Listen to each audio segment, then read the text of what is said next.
lamaran 100, 200 dalam 1 bulan. Bukan karena lu nggak pinter, tapi karena lu nggak tahu cara kerja HR gimana.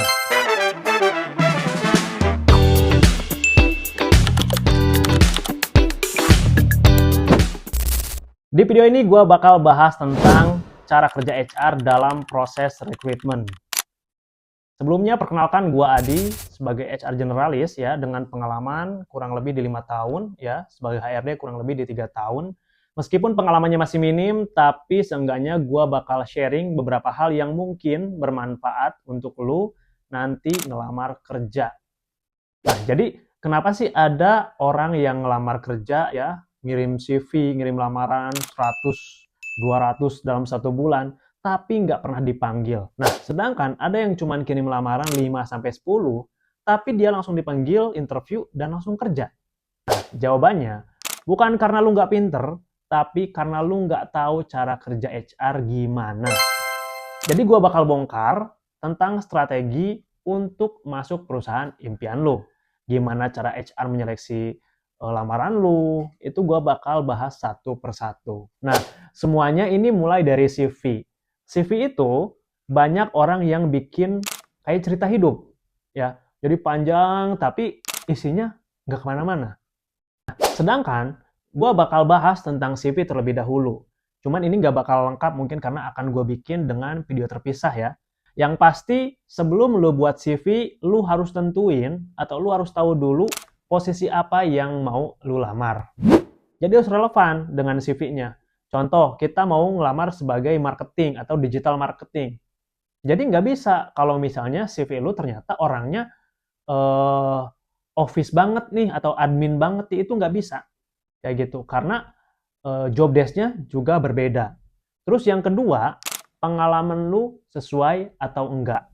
Itu juga menentukan lu bakal diterima kerja atau enggak. Biasanya, kalau pengalamannya yang relevan, itu lebih diutamakan untuk cepat-cepat dapat offering.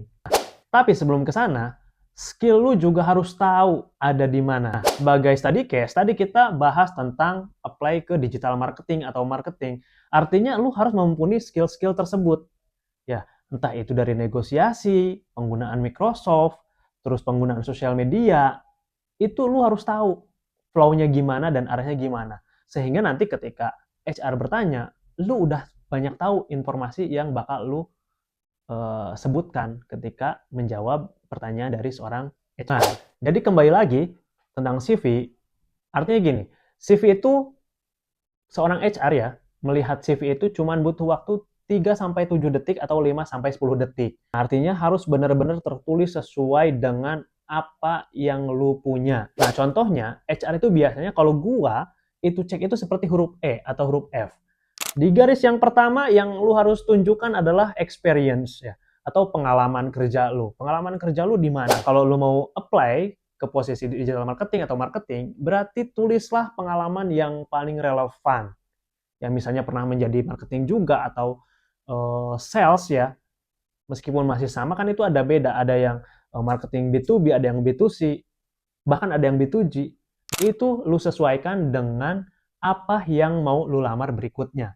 Terus garis yang kedua dari huruf E tadi itu adalah education. Education-nya lu tulis setelah experience.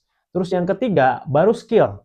Skill lu tunjukkan dalam CV lu seperti itu. Nah, kalaupun misalnya ada pengalaman organisasi atau tambahan achievement, itu bisa lu cantumkan di bawah. Atau misalnya lu punya portofolio, lu bisa juga tampilkan di additional ya. Tinggal lu kasih aja portofolionya dalam bentuk web atau apa kayak gitu. Nah, jadi kalau misalnya ada semua 3 tahap yang tadi gue bilang, gue yakin, gue percaya HR itu bakal panggil lu secepatnya. Karena kita juga butuh orang-orang yang relevan dengan bidang yang akan diisi nanti. Kemudian, kalau misalnya lu udah dipanggil, ini kan ada tahap interview. Nah, dalam interview, ada beberapa hal yang pengen gue sampaikan. Nah, yang pertama, tentang cara bicara. Anggaplah CV lu udah masuk, udah dipanggil ya, terus lu tinggal interview kerja. Nah, interview dengan HR, seperti yang tadi gue bilang, cara bicara lu harus tahu kayak gimana sih kita cara bicara dengan seorang HR, menjawab pertanyaan-pertanyaan kayak gimana. Terus yang kedua adalah kepercayaan diri. Nah, Kalau misalnya lu udah nggak pede dalam menjawab, misalnya tanya, kamu tahu job desk-nya apa? Lu cuma jawab, eh iya bu tahu. Nah itu kan artinya lu nggak pede dengan apa yang lu pelajari. Nah makanya biar pede, lu harus riset dulu. Cara kerjanya bagaimana, target pasarnya gimana, lu harus riset sebelum interview.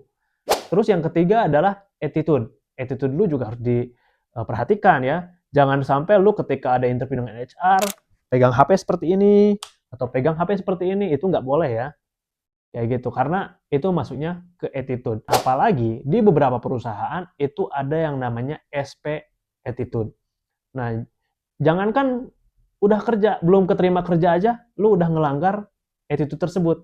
Kayak gitu. Nah, jadi HR itu bukan nyari orang yang benar-benar pinter ya, tapi nyari orang yang bisa diajak kerjasama dan sama-sama kerja. Nah, berikutnya gue bakal bahas tentang setelah lu interview dengan HR ya, kalau misalnya udah beres nih, katakanlah tadi kita udah plotkan ya, yang pertama cara perbaiki CV-nya, terus ketika sudah dipanggil cara interviewnya, terus yang ketiga adalah ketika lu udah interview dengan HR, biasanya akan ada interview user.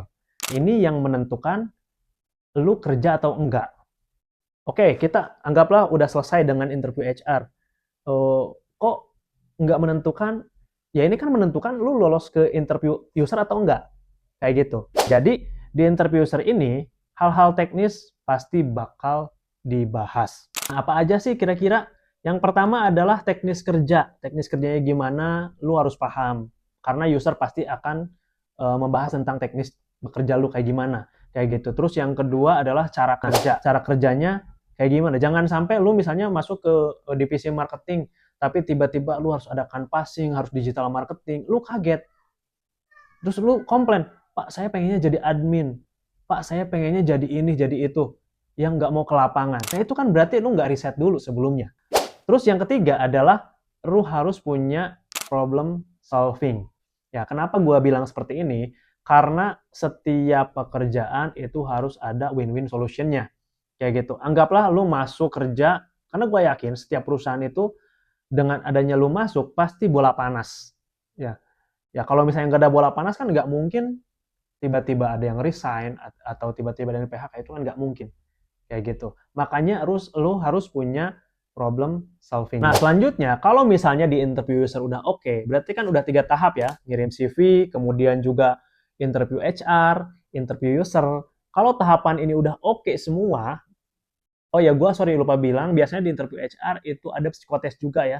Jadi itu juga harus kalian nanti mengerjakan. Tapi kalau misalnya udah selesai ya, tadi psikotesnya, kemudian interview user udah oke, di sini adalah tahap offering letter. Nah, di offering letter ini bisa jadi kemungkinannya lu masuk kerja atau gagal. Kenapa gue bilang seperti ini? Karena gini, kebanyakan orang yang udah tahu cara kerjanya, ada yang mundur, ya, atau ada yang nggak sesuai gajinya. Makanya lu di sini harus bisa negosiasi, kayak gitu. Jadi misalnya lu udah keterima dan mau offering letter dengan pekerjaan yang akan lu hadapi, lu bisa negosiasi ke HRD-nya seperti itu. Jadi di sini yang mau gue tekankan adalah artinya lu harus tahu gimana cara kerja HR, bukan cuman ngirim lamaran. Kayak lu kirim lamaran, setiap ada loker kirim-kirim lamaran.